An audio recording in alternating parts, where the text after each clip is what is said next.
We're recording today on the lands of the Yagara people, and we acknowledge the traditional elders past and present.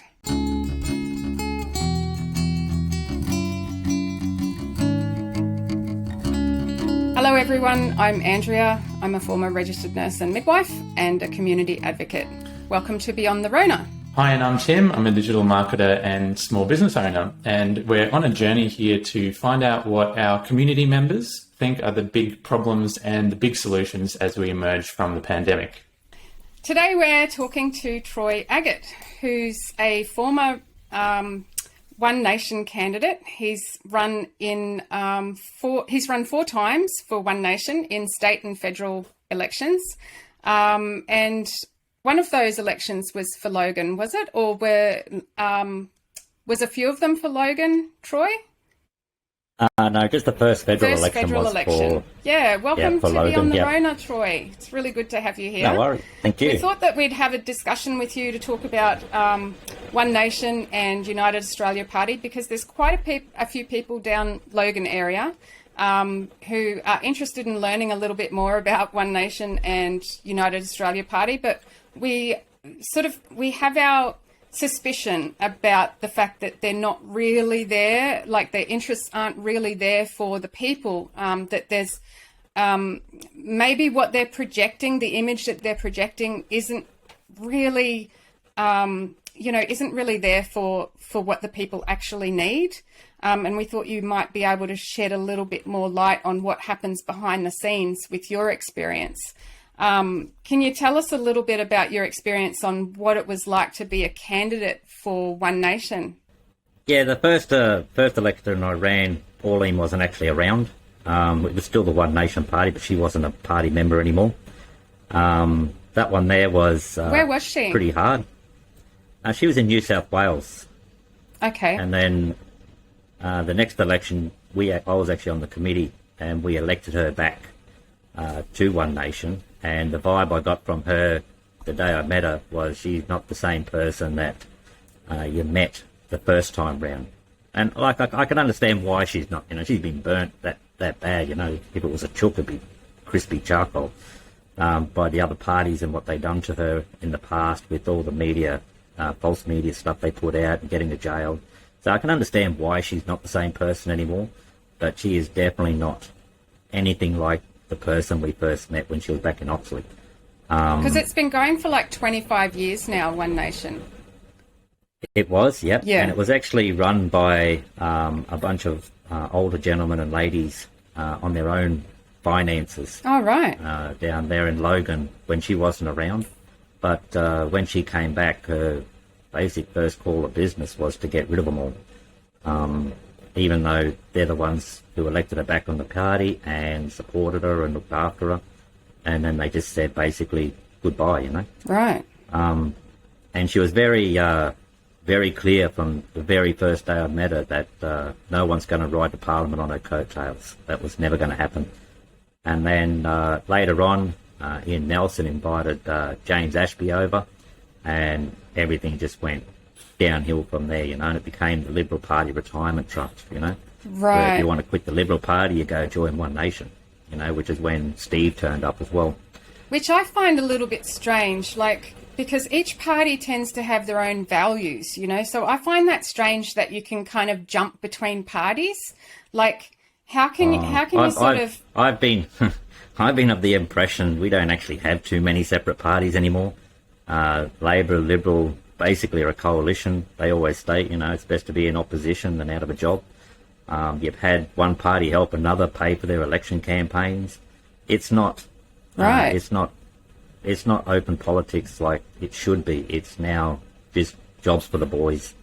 They're not doing what they're supposed to be doing. The only way to clear that up would be to have them run maybe 2 terms at most and quit. You can't have people in there full time doing the full job every year, day after day, and expect something not to be connected, because if you have that same group of people in politics for 20 years, you just automatically, you're making friends and you're making enemies, you're going to have those divide lines, you're going to have those connections, and you're going to share knowledge and share abilities, It's not politics these days, like they always say, oh, you know, if you want to change in an election, you just vote for a different person. But the person you're voting for is no different than the person who's in, because they're sharing ideas all the time. You know, they're not new ideas. They're just sharing old school practices instead of changing the way things are happening so that the people can get a better government and we can get better outcomes. And Troy, that when you mentioned Pauline coming back and being quite different, what was it that was different, and what do you think caused that? I would say everything that's happened to her after the first round, when she got jailed, and then they put out those false images of her, you know, posing as a model and all that kind of stuff. And One Nation itself lost a lot of money from the ECQ, which they couldn't get back, and that was after they declared that Pauline's party was, you know, committing fraud or some sort, and then that was never returned. And I think just all of it, all the stress, you know, everything, and then you had on top of that, you know, your normal patrols on the internet that just went to town, you know, and the support, even though she got a lot of support from the strong, you know, it's you get pretty outnumbered by the trolls, and trolls will have, you know, 10 or 15 accounts each, and they just swap account and just go to town on you. It's just, I've had it even in my elections, the trolls get on there and they just go to town. And it's just basically, it's hard to find the good emails amongst all the troll emails, you know, so it takes a toll. Like, I can understand why, you know, it took a toll on it, but, you know, we sort of come to a bit of a difference around the Islam stuff, because the grounds in which she was stating about the Islam, the way they kill their beef and all that kind of stuff. And then I asked her about the kosher meat, and she just said, don't talk to me again. You know? And I'm like, well, if that's your grounds for disliking a section of people, then why is this one no different? You know, because the way they do it is actually worse than the halal meat, you know. But, you know, it's just, there's a lot of differences there and a lot of difference of opinions. So you're saying that she didn't support Muslims because of the way that they yeah, well, basically, when she first came into politics, it was we were going to be, invaded by Asians, and then the second time she came in, we're being invaded by Muslims, you know. Right. But she would always bring up about how they don't kill the beef before they basically slice its throat, but they stun the beef before they do it. Yeah. Whereas kosher meat, they're not even allowed to stun the beast, you know, even though they're done by professionals. You know, at the end of the day, we eat meat, you know, the animal has to die. It doesn't matter which way you do it. Do you think that caused a fair about bit of division in, like, the electorates of Logan, where we have quite it's quite a multicultural community? Yes, it's actually one of the most multicultural communities in Australia. Yeah. So what happened in Logan when you were a candidate then? Did people sort of get quite angry about, did it inflame the community? When I was running, the community was actually really behind me, but I was running sort of my own campaign because Pauline wasn't there, so it was different. We didn't have all the anti-Islam and we didn't have all that kind of stuff really running. So we didn't really have any issues at all. In fact, I dragged that 6-foot cross from Beenleigh to Brisbane. And what was that about? What was the message? That was to draw attention to fair wages and taxes and GST arguments and basically living standards, and how it's putting a cross on our back and we're dragging our feet. The harder you work, the further you're behind, you know. And it was just basically just to draw the attention to it. And I remembered it was a rainy morning at Mount Gravatt. I passed through it, an pregnant African lady was standing there and she put an umbrella over me. Oh, that's nice. That's such the nicest gesture, and I kept telling her, put it back on yourself, you know, you got to stay well because it's wet, you know. Yeah. But I got a lot of good rapport. And I suppose being a cross like that would have really appealed to, quite religious people, wouldn't it? It would, yeah. But the actual statement was about how all the government was putting the pressure on living standards, and it's just been getting worse ever since. You know, it hasn't got better. Wages are falling behind. People are working harder, doing double jobs. You know, sometimes I pull a 23-hour day. You know, you just got to work that hard if you're going to stay ahead.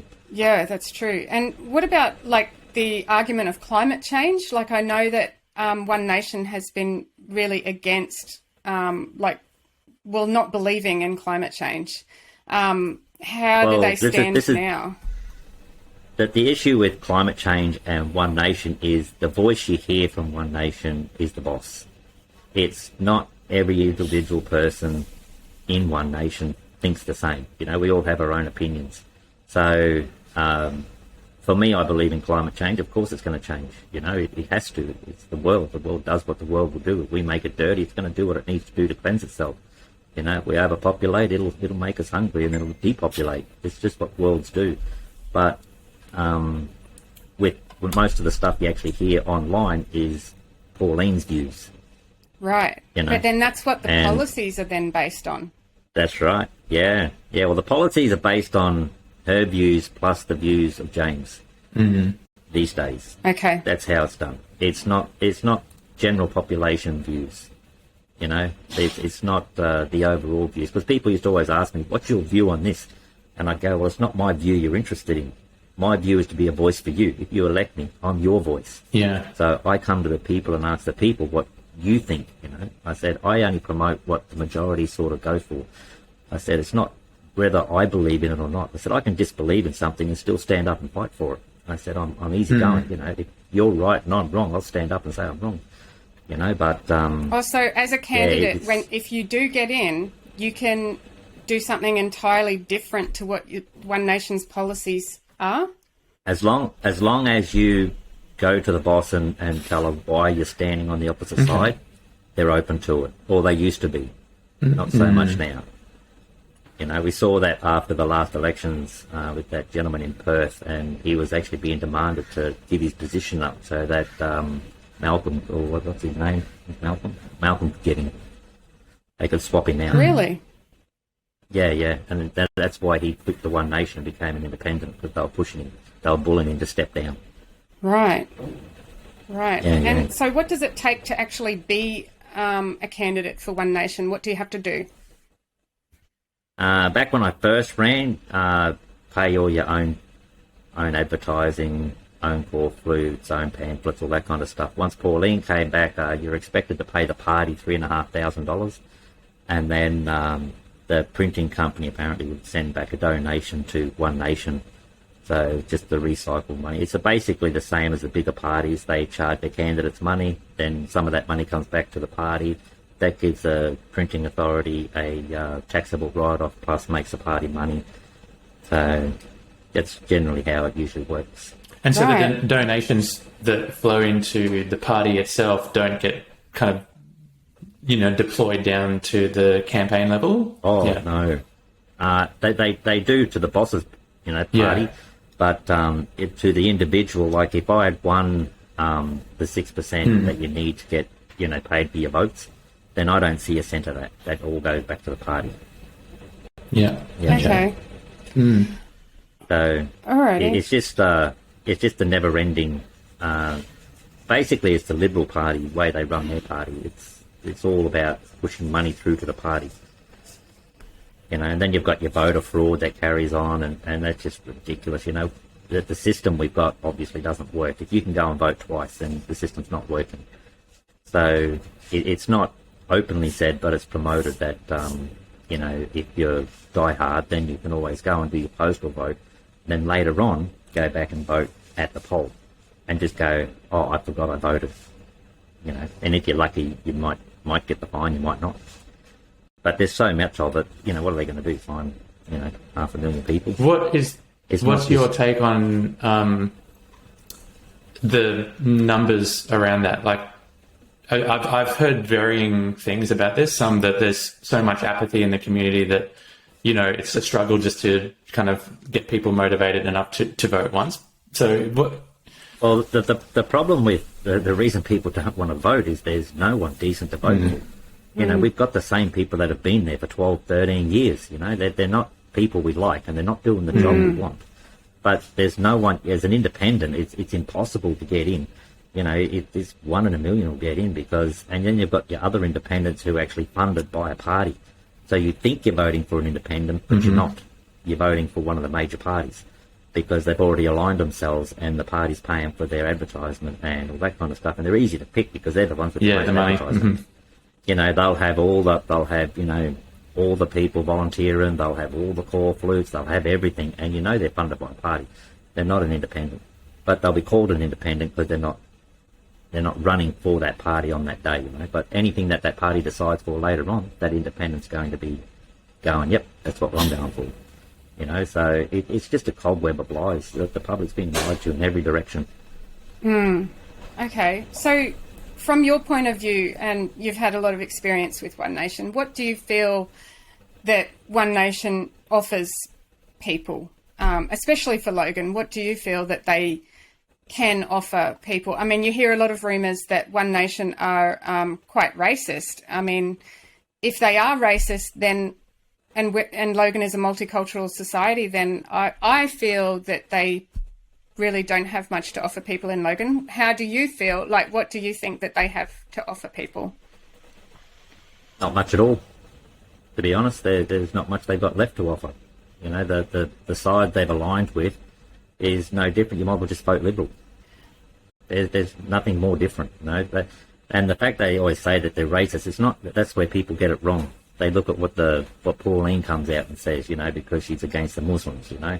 That's this year. Next year it might be the Chinese. Who knows? You know, next year after that it'll be Russian. You know, the first time it was any Asian. You know, it changes with the times, but it's just not. There's not really anything that they offer any different than any other party.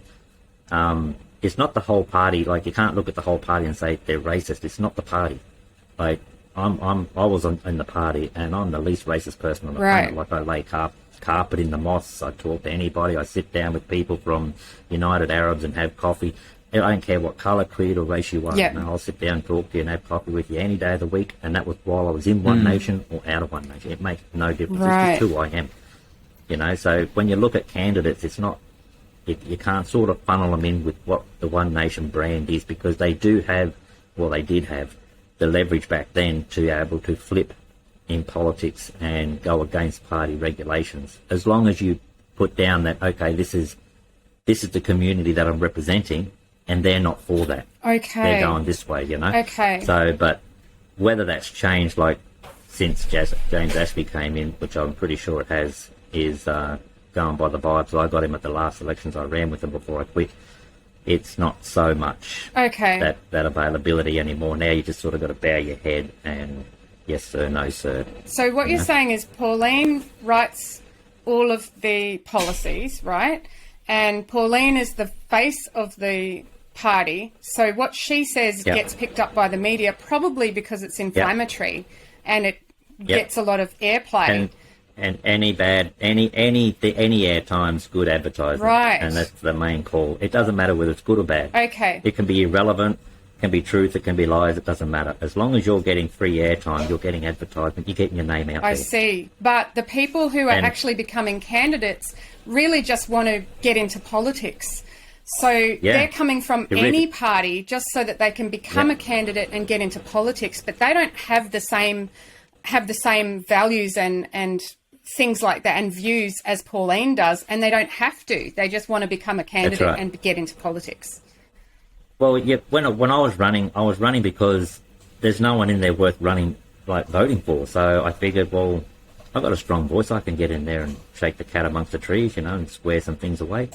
But getting in and then getting the supporting numbers to go against what politics generally is for these days it's impossible. Right. You know, I hear our government run down other governments about corruption and all this kind of stuff. Watch the news. You know, we've had rapes in Parliament. Come on. Yes. You know, and here you are running down another foreign government because they're picking on a race of people. Well, come on. We're not clean. We're not tidy. You know, it's unheard of to think that people who have been in power for 20 years aren't corrupt, because absolute power corrupts absolutely everyone. You know, the only way to clean our politics system is to clean them out. You got to do a 2-year term and bugger off. Yeah, yeah. You can't keep just sitting in there in the job because you're not doing your job. Yeah. You know, you're just rolling through the numbers, doing your day-to-day chore that you have to do. And self-preservation. Making decisions in another country. Yeah, and making sure you've got a job next time it comes around.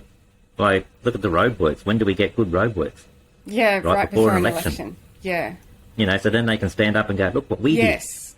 You know, they won't do it 4 years ago when they got in. No. They'll do it 3 weeks before they're being voted for. Yes. You know, they don't do anything for the 3 years that they're in first. It's only the last year that you ever see something move. Yeah.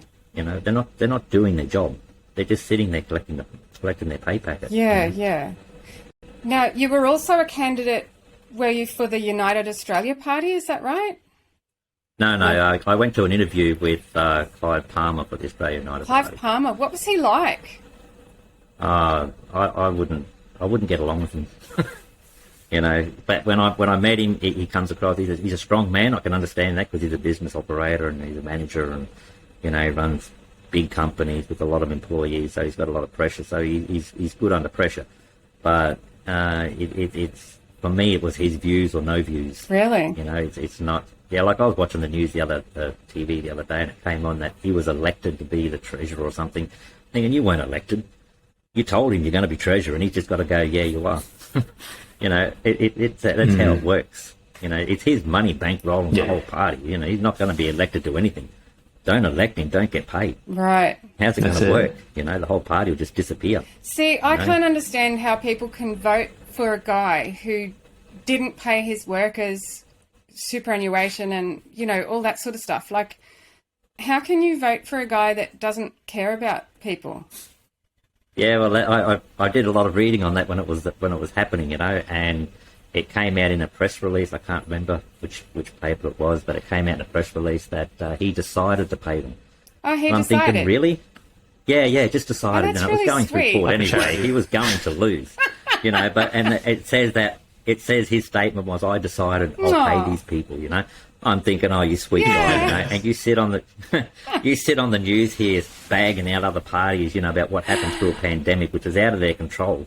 And here you are telling people that you decide to pay. Oh, that's all your so employees. lovely of him. That is very nice. Yeah, and most of his campaign that he talks about is all about placing tariffs on importing nickels and all that kind of stuff. And I'm thinking, of course it is, because you own a nickel business. Yes. Of course you're going to want tariffs on it. You're just trying to line your own pocket. Is there never enough money for him? Like, when is there going to be enough money for him? Like, money is the root of all evil, as you know. You know, the more you got, the more you want.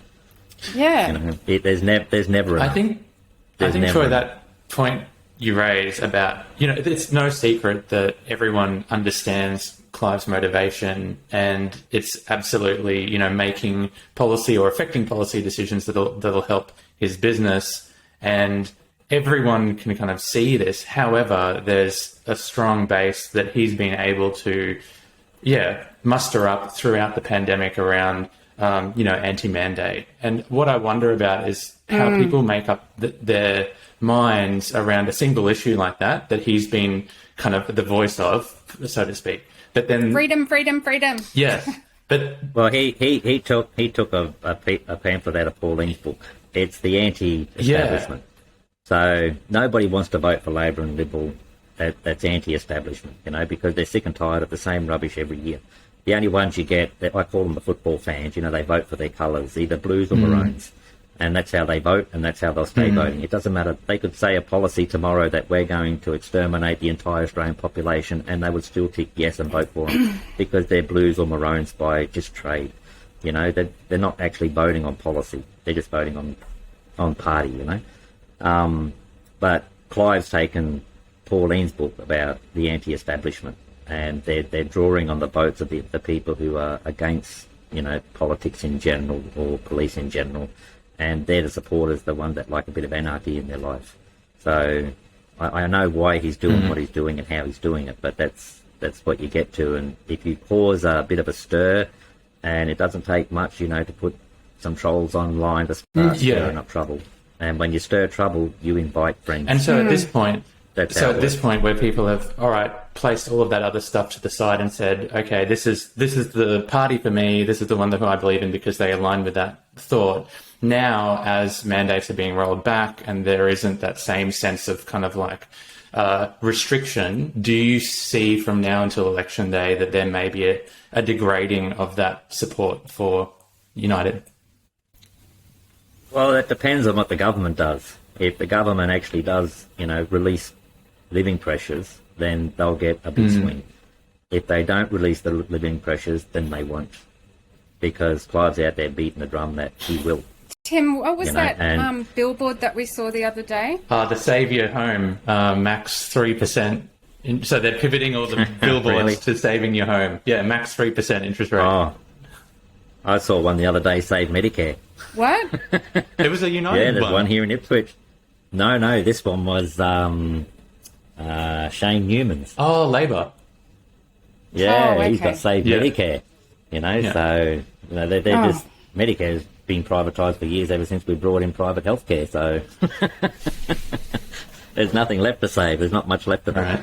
But and that's what they're doing. Is they're if you aim for people's pockets, you'll win votes. That's the bottom line. Oh, It doesn't matter what your policy put are. that on there because with him it's all about money, isn't it? That's why he's got those numbers on there. The 3%. Yeah. What was it? And 3% or something? Yeah. And One Nation does the same thing. If you go for people's money, because that's what people live on. If you don't have it, you're broke. So lose your house, lose your car, lose your family. That's how it works. But I didn't pay any attention to it though. It's too many numbers. Yeah, nobody does. Nobody does until you have a short pay week and you're struggling, and then you go, I mean his "Geez, sign because it's like too many numbers on the board. So as you drive past, it's too many numbers on and too many words on the sign. It's too much for me to read. Yeah, but the idea of that is not so much for you to read it. It's really not. Your brain picks it up anyway. So when people start talking to you about it and they prop a number in your head, you'll go, oh, that's right, I saw that the other day. Even though you didn't register on the day you saw it, you'll remember you did. Yeah. It's just how it works. You just put the seed out there and the grass will grow. That's how it works. Yeah. And that's what they're doing at the moment, is they're all pouring into standard of living. Yeah. And realistically, how many times have you heard we're going to make standard of living better, we're going to make houses more affordable? Name any party. Have they? No. Really? Not yet. And that's another thing they do in politics is, like a party won a couple of elections ago, they told the truth and nothing happened. They told a lie and won the election. It's just it's one of those things that they can do. It doesn't really matter what they say, because it won't really matter at the end of the day anyway. They get elected, they don't have to do what they said they would. There's no law for it. They don't have to do it. They can just say, well, that's what we aimed for, but we didn't get the votes, or we didn't get the support. Then they can blame the other party for it not happening. Yeah, I heard about this the other day, that, they'll promise that they're going to do such and such so that they get all of those votes, but then they won't actually do that, so that the people will keep voting for them because they will eventually do such and such. Something. Yeah. One day. One day. It might be 20 years from now, but later. one day. Yeah. And that's what they do. And if you're going to run for politics, I don't think you should be doing it. I think if you can't hold up to your side of the stand, then don't say it. But unfortunately, that sort of ideal is not in politics. It's just say what you want to say and get your votes. That's it. And that's why people like me would never get elected. I got close, but I'd never get elected because I just won't lie to the people and say, well, I can do that if I can't. If I don't have the grounds to do it, well, how can I say I can? Yeah. What do you think, because we've got about a month and a bit until the next election, what do you think has changed, like from back when you were running, and if we think just kind of specifically about Logan, and I know you've already mentioned kind of cost of living, but are there any other factors that have changed that are different this time around? Yeah, they're able to shift the focus off the election this time round. Like, you're going to get a lot of election material, but you're also going to hear a lot about the wars in other countries and what support we're giving and how we're helping and all that kind of stuff. And that's just a shift of focus. It's just so you don't actually listen to what they're saying, so when they get elected, you won't remember what they agreed to, and therefore you won't be upset by the time it's finished. But, yeah, generally speaking, you're going to have a lot to do with your standard of living. You're going to have a lot to do with employment. You're going to have a lot to do with jobs. Wages growth, I think, is one of the big problems. Well, they always talk about small business, and they go, all these laws here to help small business. But they're not actually helping small business, they're helping medium business. You know, small business are the sole traders, which are the backbone of the country. There's more sole traders than there are small businesses. Yes. You know, but you don't ever hear about a sole trader on any policy public Yeah. mouth, No, you know, that's and right. yet the sole traders, you know, we get absolutely hammered. But when they talk about small business, they go, oh, under 600 employees Right. or something, whatever Yeah. many employees it is, you know. Try going down to 2 employees or Yes, 1, exactly. you know, see what their life is, you know. And yet there's a massive amount of us, and you don't ever hear it in politics, ever. Yeah, Yeah. it's true. Yeah. Yeah. So, what's your prediction? Do you think? Do you think like LNP has another shot, or what's your prediction? Well, it's a bit early to say yet. Like the gates are only just loading up, but I think probably Labor will probably walk out of this one. I think at the end. And do you think that's helpful for the people of Logan? None whatsoever. No. To be honest. Why is that? No, nothing's going to change. Really, you're not Like, if hopeful. you- I'm really hopeful that No. there's going to be lots of No. changes for the people of Logan. I'm really hopeful. No, none. Like you might get a new road here or there in 3 years' time, but generally speaking, like when you talk big elections, they don't really, like they might upgrade. Well, the hospital's already been upgraded in hospital, so in Logan, so you're not going to get anything for that, no matter how much money they throw out.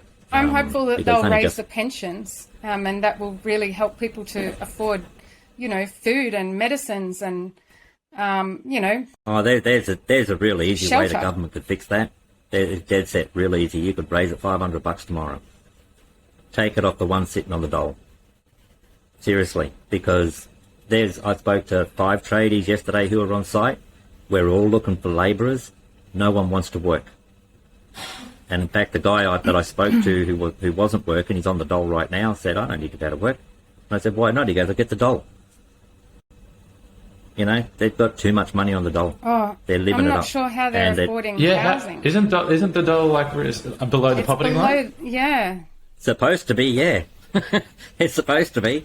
Apparently, the ones living on the low poverty line don't really care to work. There's no incentive.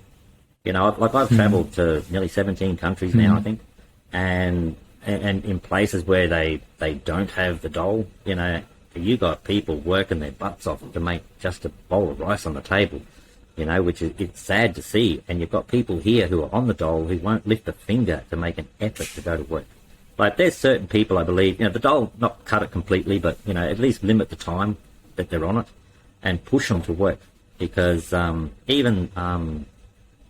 ScoMo once said, you know, you've got to have a little bit of hardship to drive initiative, you know, and if people aren't finding it hard, then they're not going to have the initiative to get up out of the lounge, you know. But you're not going to find a government in Australia that'll ever stand up and make a move on it. But Yeah, there must be a you know, small number of people who don't want to work, like a very small number, because we have unprecedented numbers of people who are unable to afford food, medicine, shelter. Like we have so many of people course, who are but- homeless at the moment, because if you're on like job seeker, you can't afford rent as well. Like even with the rental supplement, like it's not enough to cover rent. Like, and that comes back to a housing affordability. yeah. You know, and they're basically pushing them out of the cities. That's what they'll do. And that's how we grow the world. You know, we push them out to the city, we put them to the outskirts. As that gets more populated, as more services go there, then the prices start going up again. And that's how we expand our cities. They've done it with Redcliffe, they've done it with Cleveland, they've done it with out here at Leichhardt. You know, a lot of old housing commission sites are now private residential places, and they push them further out now to Laidley and Gap now to bring up services out there. And that's just the way governments work. Yeah. You know, it's not about where you want to live, it's where you can afford to live. You know, and they just raise the price until they can't afford to live here anymore, and then they have to move further out. Yeah, to but then get the other affordable problem living. we have when people do want to live further out, and we do want to build massive housing, you know, houses out in that are further out, they're not actually building the infrastructure further out to go with those, you know, housing. Oh, you must have the population first. Yeah. See, because they've got us planned as the world's longest city. So we're going to range from Gold Coast to Sunshine Coast to Toowoomba as one city. It's which will become the trucks roundabout where they take all the B doubles and break them down into smaller trucks and then ship them around the city from there. So it's going to be a big city, so they need to push people further out. Yeah. Just purely to expand it. Otherwise, we're too condensed living. Yeah. But it's going to be a struggle to decide who to vote for at this election because I don't see change coming from anyone, to be honest. Oh, look, I'm a bit more hopeful. I think there's lots of changes on the horizon. So, yeah. Well, really if we had someone go in and do a royal commission on our politicians, then I reckon we'd have some changes. Or an then I'd see ICAC. some positive. We're hopeful for an ICAC to come in. So. Yeah, ICAC would be great. Yeah. You know, someone, just anybody. I don't care if they ask me to go and do it. I'll go and have a look. You know, I'll clean them out. Good to hear. Hey, it's been good to talk to you today, Troy. Thanks, Troy. No problem, anytime. Yeah, and Okay. Nice to meet you too. And good to talk to you again, Tim. Likewise. Okay. You've been listening to Beyond the Rona. Captioned audio is available on our YouTube channel, or you can visit beyondtherona.com to keep in touch or view previous episodes. We'll catch you next time.